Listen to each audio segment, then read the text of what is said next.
هل معمم ورواديد الشيعة يعتقدون بصلب المسيح عيسى بن مريم عليه السلام؟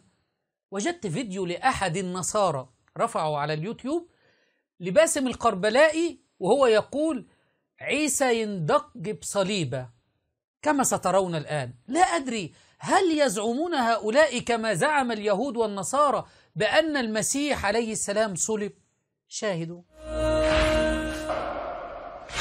لو نزل عيسى ابن مريم يغدرونه مو عجيبة،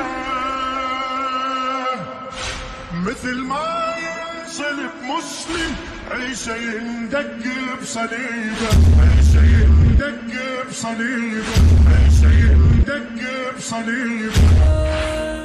قال تعالى وما قتلوه وما صلبوه ولكن شبه لهم. فهل نصدق الشيعة واليهود والنصارى أم نصدق كلام الله تبارك وتعالى؟